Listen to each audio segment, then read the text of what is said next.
What's up, everyone? Welcome to Opening Up. I'm your host, Arthur, and this week I'm going to talk about identity.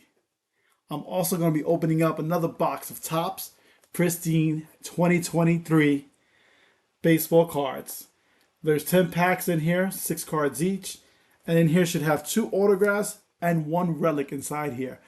Last time I opened one of these babies up, I had a huge hit with Mr. Ellie De La Cruz. So I'm excited to see what surprises it may bring.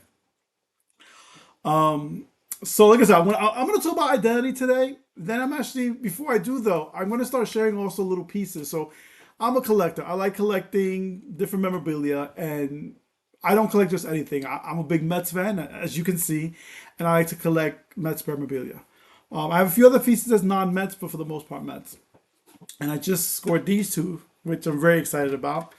So these are Kodai Senga signed ticket stubs from his MLB debut back in April of 2023, both with a regular standard signature as well as his kanji signature on here. So I'm very excited about this to add to the collection. I have a pair of cleats by him also, and a ball sign and a card. So like, got a nice little collection. I like Kodai Senga. I think he's gonna make the All Star game again this year. So that's gonna be fun to watch him out there. So identity. This coming Sunday is Puerto Rican Day Parade is gonna be going on in Manhattan. And I have a lot of fond memories of going to the parade when I was younger. I was a teenager with my friends. We'd go out there, have a great time, talk to girls, drink, party, listen to the music, and just be all about that Boricua pride. Um, but it's weird because even during that time, and for quite a few years of my life, I kind of had my own little identity crisis. And listen, it starts from not really knowing my biological father's side. So there's, my makeup is I'm on my biological father's side, I'm Italian. On my mother's side, she's from Puerto Rico. Her grandmother is from the Canary Islands. Her grandfather's from Scotland. And I remember doing the DNA test to see like what Amazon has the was it the ancestry not Amazon ancestry DNA, and I'm like a complete mix. Like they show the map and I'm like all over the place. I have, let's say, the makeup. My largest makeup is Italian, especially in that area. Some Greek, a lot of African. I think I'm like 28, 29% African from different parts of Africa. I have indigenous. Like I said, I have Scottish, and it's just all over. It's much different places.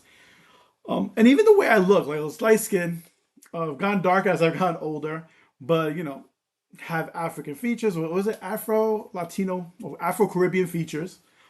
Um, so there was a lot of like I could pass for different things. And then my mom was born in Puerto Rico. And when she came here, I lived with my mom and I lived with my grandmother. And my grandmother, she spoke Spanish. And she spoke some English, but she spoke predominantly Spanish. And so I was very fluent in Spanish from zero, well, not zero, but when I started talking to 6 years old, I could speak both Spanish and English. And then when my grandmother passed away, I stopped speaking Spanish. And my mom wanted me to learn English because in her mind, she wanted me to master English because I can go farther in this country if I did. And what's sad is that she wasn't wrong with that thinking. I can only imagine what she had to go through, even though like she didn't really speak Spanish, a lot she spoke English, and she actually got an associate's in English. Like her English was insane. She would help. I mean, she helped so many people in my family when it came to like writing things or when it came to schoolwork, college work, things of that nature. And she put a big focus on being able to master the English language, and that's something that she instilled in me. But with that, I lost the ability to speak Spanish, or was not given that opportunity to continue that. And it didn't really come up until I was a teenager, and then my friends, because a lot of them, they spoke both. So I ended up learning my Spanglish. I learned my ghetto Spanish. I learned what I needed to learn to get by. Listen, if I needed to talk to a girl, I knew how to speak Spanish. I'm like, hola, ¿cómo está? Yo quiero hablar contigo. Ven acá. ¿Cómo se llama? Ay, tú eres muy bonita. Sí, sí, pero tú tienes un novio. No, pero ¿por qué? Tú eres muy bonita. You see, so I can see all that, right? Boom. It actually sounds like I actually know what I'm talking about. But that's the extent of where it could go. Like, but it was like an older, people see the last name and, I look Spanish. People sometimes talk to me in Spanish and it's like, oh man, I don't know. Now, I can't understand better than I can speak. But my brain works was like, okay, I'm trying to translate what they say into English so I can understand it. And then I got to translate back, okay, how do I want to say this? And it's been hard. But as now a 45-year-old adult, it's something that I'm actually trying to learn Spanish. And I want to get the full scope of it. And, it just goes back to the identity thing because for a long time, I don't know if I didn't know where I belonged. And it's funny. And maybe that's why my love of the Mets came for what it is because for the love of the Mets, I felt like I belonged. Like I felt like my fandom was real. Like there was no fakeness with that. And listen, there was even times like with me being Puerto Rican that I questioned it. And sometimes I had family who made me question it. My own mom. I remember one time, as me and my wife, at that time, she was my fiance. I don't think we were married yet, but we were trying to build this life together. And I was trying to make changes in my life. And I had people saying I was changing, I was being different. My mom wanted them. Almost insinuating to the fact that I forgot where I came from. And that stuck with me because when you have your own parent telling you that, wait, is it true? Like, of course, you start self-analyzing. But as I got older, and listen, therapy, and I always harp on it, therapy helped me a lot with this. Made me realize that no, like if anything, I know now more than ever who I am, and it's not that I forgot where I came from. It's just I decided I want to be this person going forward. I want to be someone who always tried to better myself. I was one who tried not to let fear dictate my life. I was one who always tried to look at many different perspectives on things and try to get the best understanding of it. Understanding that, listen, I'm not perfect, but I enjoy being me, and I make no apologies for being me. And when it comes to this, when it comes to being Puerto Rican, it's only recently I really started to embrace it a lot. I did as a teenager, and I think it was more because I grew up and my friends were like, all right, we Boricua, my mom's from Puerto Rico, so I'm Puerto Rico too. But it actually was a trip that I took with my boys and my wife when we went to Puerto Rico. It was when when my mom passed away, and I think I shared this story before. I promised to take some of her ashes to Puerto Rico. And it was that trip is when I realized, you know what? Yo soy Boricua. And I say that because I remember going to my hometown, my mom's hometown, St. Lucia, and I remember feeling a feeling that I've never felt before. And it was a feeling of family. It was a feeling of, it's crazy, it says like being home. And I remember going to eat in that place and eating that rice and tasting my mom's rice and like this is what I remember, this is what I grew up with, like this is who I am, this is in my blood. And it's not that I was ashamed before to be Puerto Rican, I just felt like I was being fake because I really didn't know my culture. But I understand now that there's different cultures even within the Puerto Rican community because there are people who are Puerto Rican who grew up in New York. There's a New Yorican community there, and that's who I am. That's where I grew up. I grew up listening to Jenny Rivera, Eddie Santiago singing Juvia in the corner store.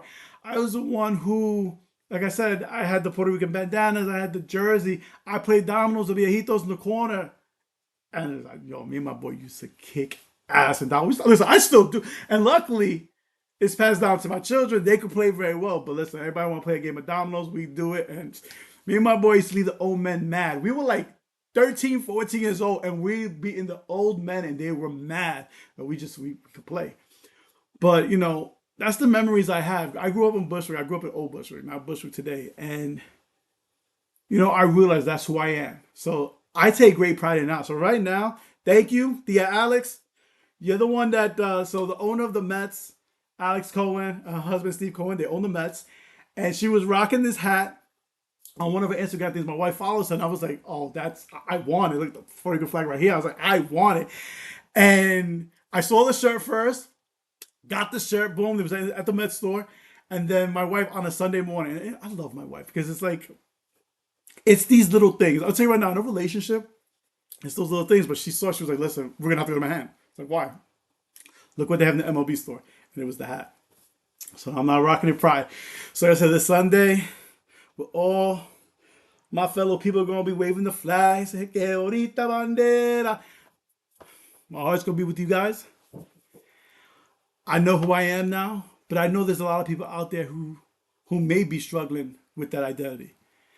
And a lot of times society tries to dictate how we should be, how we should act, how we should feel.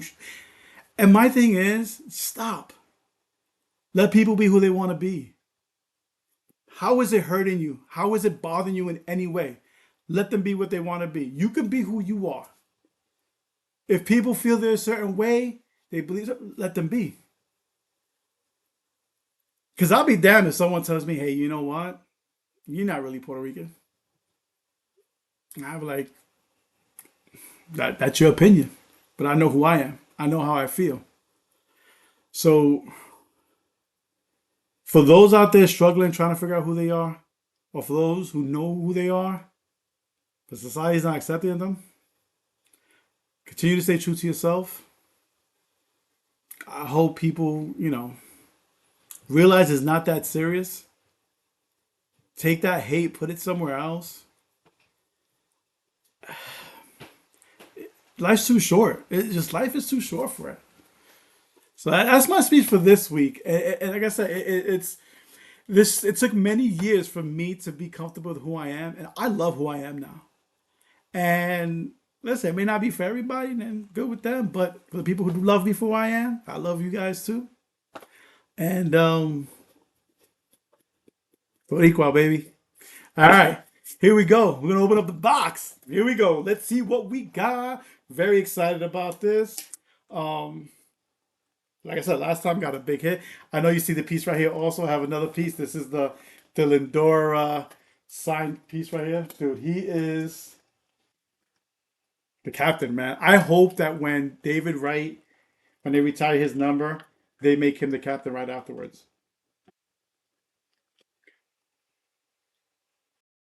I had to do a little pause as I had to go get a box cutter. All right, here we go. We're opening it up. Let's see what we got. Very excited. Opening up a brand new box. Yeah. Here we go. We got, look at these packs. 6 packs. Look at how big these are. 6 packs of cards. Ba-da-ba-da. All right. We are going to open the first one. Hopefully it's something. Tell me something good. Ooh. Tell me that. Okay. First off, we have. Boom. We have. Okay, Miguel Cabrera. Oh, we have something in this nice little foil here. See what we have. It is the pack. And in here we have Lars Nootbaar from the St. Louis Cardinals. Walker Buehler. Ironic enough that I'm talking about Lindor because Walker Buehler apparently has an issue with Lindor. This is why he was signed with the Dodgers, signature card. He's now with the Red Sox. Yeah, injuries may have damaged his arm. But all right, nice first hit. Walker Buehler. Buehler. All right, we'll put this over here. All right, let's see what the next one is. But yeah, that is funny. Like I said, him and Lindor. Bad blood. It's weird. Lindor's like the nicest freaking guy. People got their issues. We got over here Buddy Kennedy. Roberto Clemente.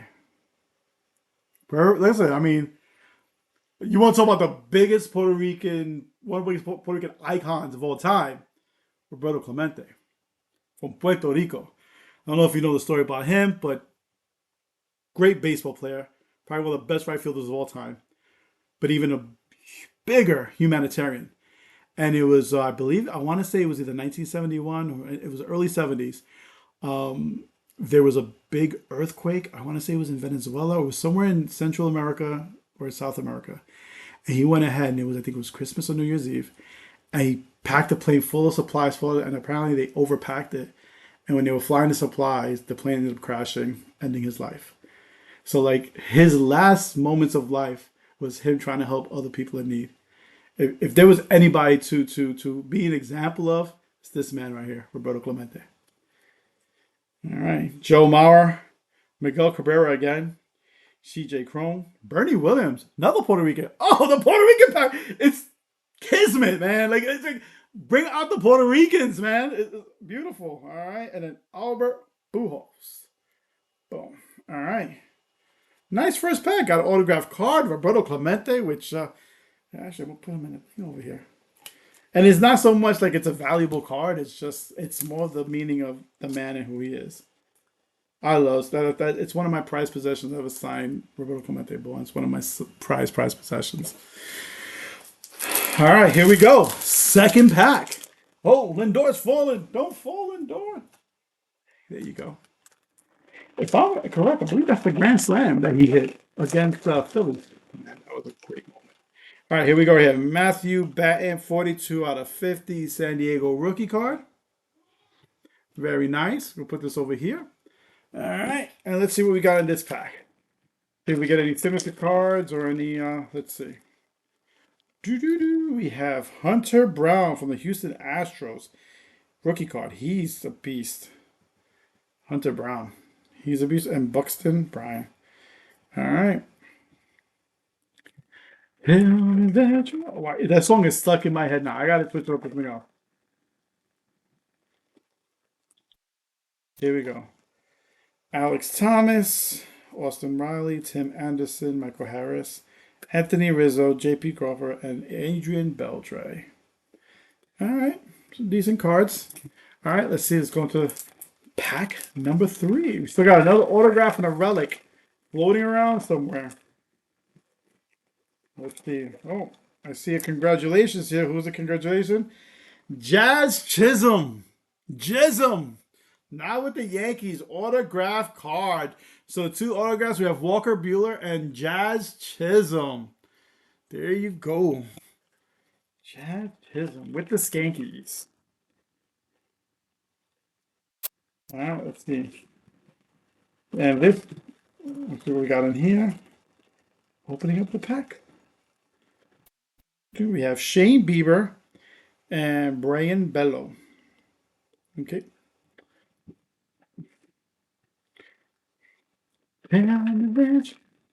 By the way, like I said, they have this shirt. They also have it in the Dominican Republic too. They have it in the Met store. They also have it in the MLB store in Manhattan on, I think it's like 50th Street. Pretty cool stuff. Oh, I see a card that I'm going to like here. So we got Trevor Hoffman, Tom Seaver. Tom Terrific. Best pitcher in Met history. One of the best pitchers of all time.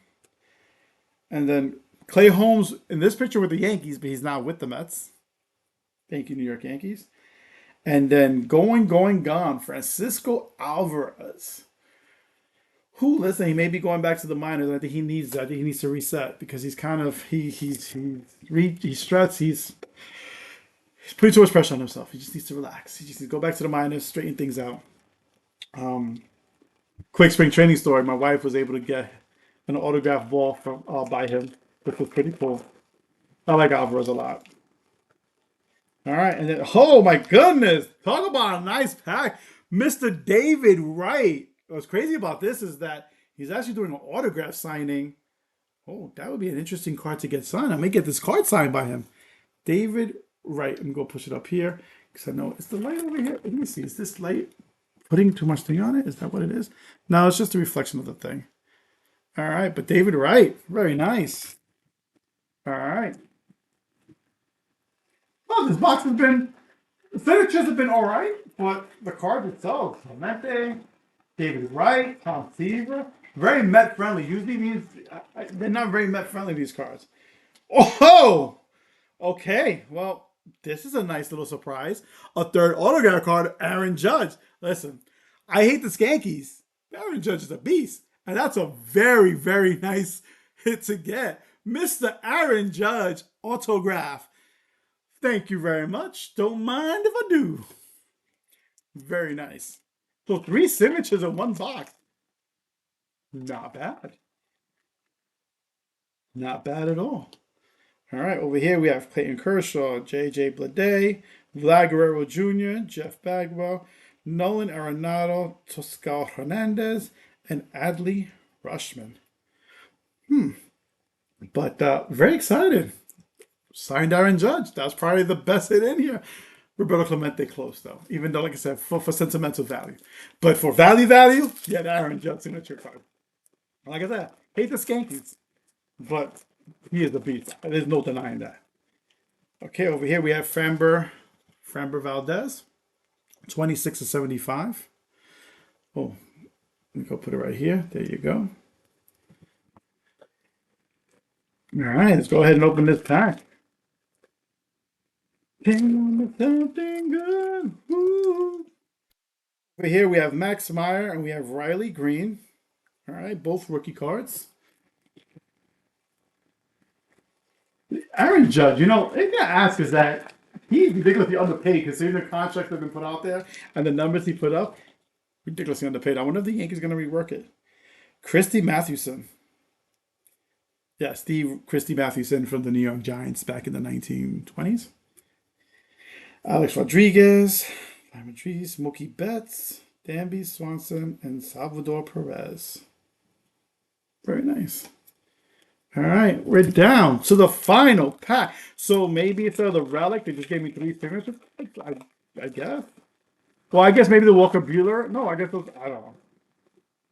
Oh, nope. I got a fourth one, and this is oh, this is a great freaking box.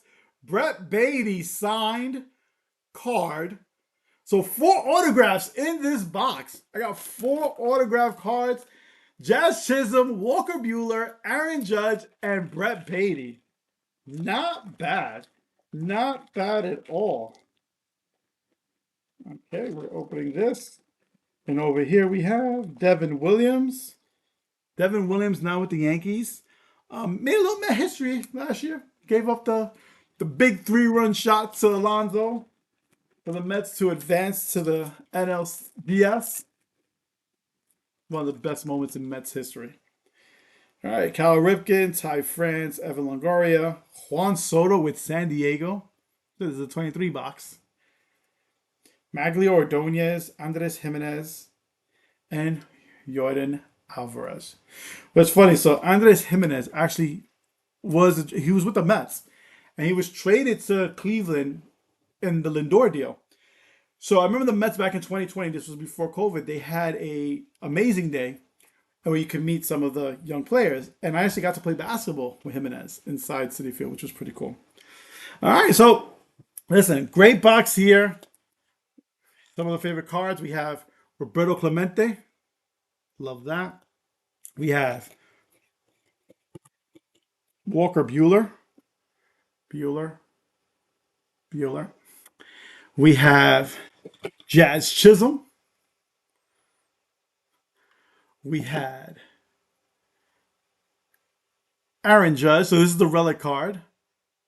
25 of 25. I didn't see that in the back. 25 of 25. And then we have Brett Beatty, who I'm glad they stuck with him because I'm telling you, I think he's going to be a really good third baseman. So, good box. Thank you again for taking the time, watching my video, hanging out with me, and letting me open up.